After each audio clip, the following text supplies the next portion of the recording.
Assalamualaikum warahmatullahi wabarakatuh.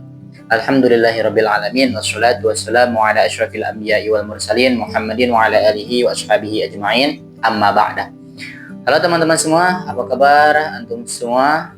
Hari ini memang hari yang cukup panas karena memang negara kita pada hari ini sedang memanas dan malamnya cukup malam yang dingin karena memang negara kita pada hari ini tidak memfasilitasi barang penghangat untuk rakyatnya. Ini fakta di mana kondisi sekarang itu gampang banget berubah-ubah, bukan hanya masalah cuaca tapi juga pemikiran dan perasaan. Oke, pada video kali ini saya akan membahas bab toharoh, ilmu fikih tentang mandi junub. Ini salah satu pembahasan yang sangat mendasar di dalam bab toharoh, tapi banyak sekali orang-orang muslim sekarang yang tidak mengetahui tentang ilmu mandi junub atau mandi besar ini. Ini masalah yang sangat besar. Kenapa? Karena ketika seorang muslim itu balik, contohnya laki-laki itu ditandai dengan mimpi basah, maka laki-laki ini itu wajib untuk mandi besar atau mandi junub. Ketika dia tidak mandi besar atau mandi junub, maka dia dilarang untuk melakukan ibadah-ibadah seperti sholat, puasa, naik haji, atau baca Quran. Itu dilarang, itu diharamkan. Kenapa diharamkan? Ya karena memang ketentuannya seperti itu di dalam Islam. Makanya video kali ini salah satu video yang amat sangat penting untuk umat muslim yang tidak tahu bagaimana tata cara mandi yang benar atau tata cara mandi junub, mandi besar yang benar. Untuk pembahasannya, tonton full video ini. Dinukil di dalam kitab Sulamu Taufik, ini karangan Syekh Abdullah bin Husain bin Thohir bin Muhammad bin Hashim Ba'lawi rahimahullahu ta'ala. Saya akan baca Arabnya dibarengi dengan penjelasannya sedikit-sedikit. Wa furudu ghusli itnani niyatu raf'il hadasil akbari wa ta'mimu jami'al badani basyaran wa sya'ran wa in tatufa. Fardu-fardu mandi atau rukun-rukun mandi itu ada dua. Ya. Rukun-rukun itu adalah sesuatu yang ada di dalam perbuatan mandi itu. Berarti tiang-tiang yang membuat mandi junub itu menjadi sah dilakukan. Berbeda dengan syarat. Kalau syarat itu berarti sesuatu hal yang berada di luar perbuatan mandi itu. Syarat dengan rukun itu berbeda. Syarat di luar perbuatan mandi, sedangkan rukun itu di dalam perbuatan mandi. Berarti syarat itu harus ada sebelum perbuatan mandi itu dilakukan, sedangkan rukun itu harus ada ketika sudah melakukan perbuatan mandi junub itu.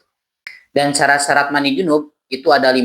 Nanti kita bahas di video selanjutnya. Seorang laki-laki itu wajib mandi junub ketika keluar air mani. Ya, ini salah satu aja ya. Salah satunya itu keluar air mani. Sedangkan perempuan itu beres dari haid atau nifas. Maka setelah itu dia wajib mandi junub atau mandi besar.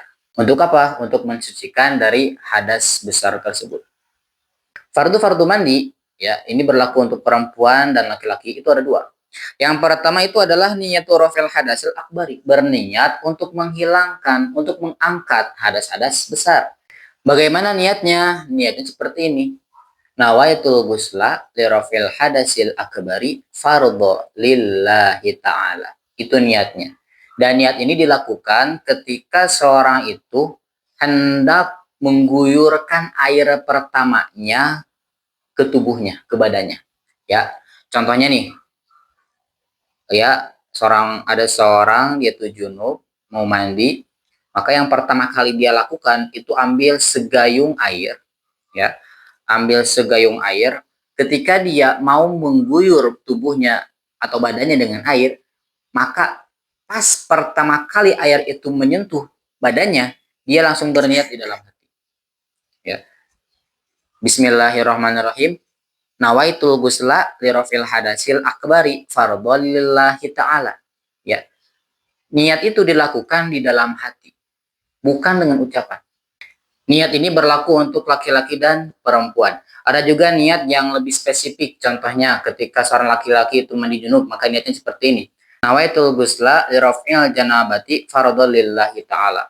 Itu untuk laki-laki. Sedangkan untuk perempuan, nawaitul ghusla li raf'il haidi awin nifasi fardhu lillahi ta'ala. Jadi niat ini diucapkan di dalam hati sambil kita mengerjakan perbuatan mandi itu.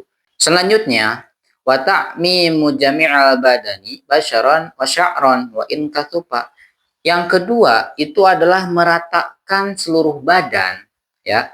Basyaron, kulit, seluruh kulit yang nampak di dalam badan, wa sya'ron, dan seluruh rambut yang nampak di dalam badan itu wajib kena air. Jadi kita ratakan semua air itu ke seluruh badan kita, ke seluruh rambut yang nempel di badan kita.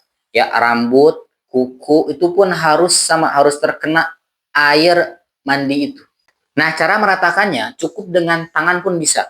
Misalkan satu gayung, Bismillahirrahmanirrahim, nawaitu ghuslal rafil hadasil akbari faradhalillahi ta'ala, itu diucapkan di dalam hati.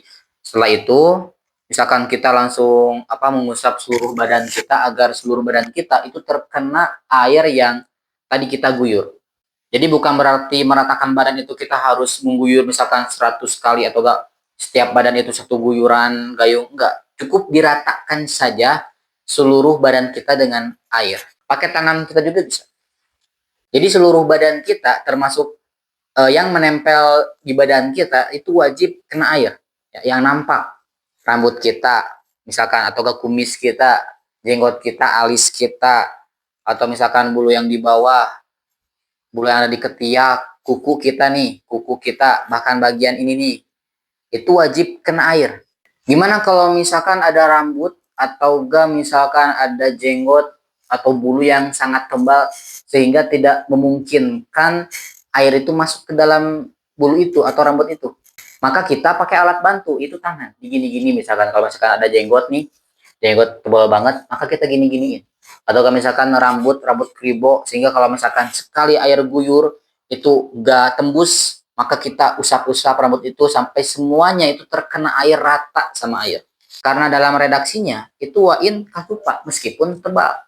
Jadi bulu apapun atau rambut apapun yang itu tebal sehingga sulit untuk masuk air ke dalamnya, maka kita pakai tangan agar air itu masuk, atau agar bulu dan rambut itu semuanya basah terkena oleh air. Nah, jadi itu penjelasan singkat tentang bagaimana tata cara mandi junub atau mandi besar yang benar, ya. Itu singkat saja. Ada dua caranya. Yang pertama itu niat ketika kita mau membasuh badan kita dengan air, ketika kita mau mengguyurkan badan kita dengan air. Itu yang pertama. Terus yang kedua, itu kita ratakan air itu ke seluruh badan. Kalau misalkan satu gayung itu gak cukup, maka kita tambah 2 gayung. Kalau misalkan 2 gayung itu gak cukup, maka tambah sampai 3 gayung. Tapi yang pakai niat itu hanya gayung yang pertama. Jadi pertama kali kita membasuh badan kita, maka kita langsung niat di dalam hati. Sedangkan gayung yang kedua, gayung yang ketiga itu gak perlu niat. Mungkin segitu yang bisa saya jelasin. Saya berharap banget dari teman-teman semua komentarnya, sarannya. Juga jika ada yang kurang tepat dari penjelasan saya minta untuk diluruskan. Terima kasih, semoga bermanfaat. Jangan lupa like, subscribe, and comment untuk video selanjutnya.